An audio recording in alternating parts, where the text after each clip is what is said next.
আসসালামু আলাইকুম, কি অবস্থা সবার? This is Iqra from village life with Iqra. ফিরে আসলাম নতুন আরেকটি ভিডিও নিয়ে। তো আজকে আমরা যাচ্ছিলাম রিক্সায় করে আমাদের জায়গা দেখতে। জায়গাটার নাম হচ্ছে শান্তির মোড়।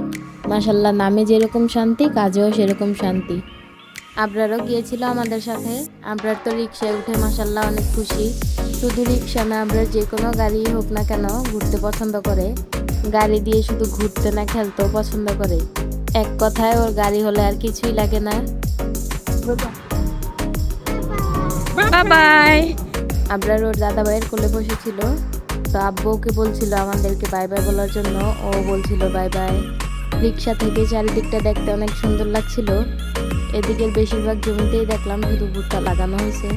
তারপর শুনলাম রাস্তার আশেপাশে যত ভুট্টার জমি আছে সব নাকি খামারের লোকেরা কিনে নেয়, তারপর ভুট্টা সহ গাছ কেটে নিয়ে যায়।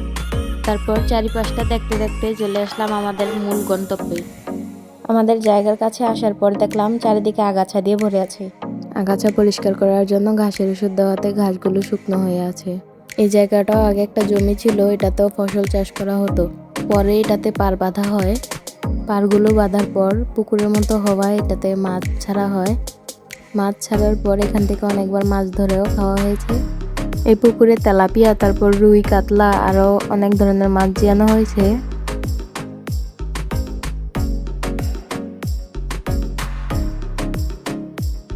এই পুকুরটার চারদিকের পাড়ে 2 রকমের কাঠ গাছ, তারপরে সুপারি গাছ, আরও কয়েক রকমের ফল গাছ লাগানো আছে। আমি আর আপনার পুকুরটা ঘুরে দেখছিলাম আর ভাবছিলাম পুকুর পরিষ্কার করার পর পাড়ের মধ্যে কি কি গাছ এনে লাগানো যায়। তারপর দেখলাম আব্বু মাছগুলোকে খাবার দিচ্ছে।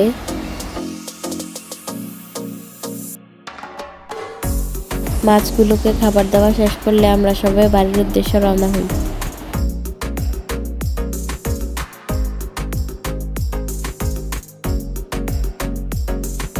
তো আজকের ভিডিওটি এ পর্যন্তই।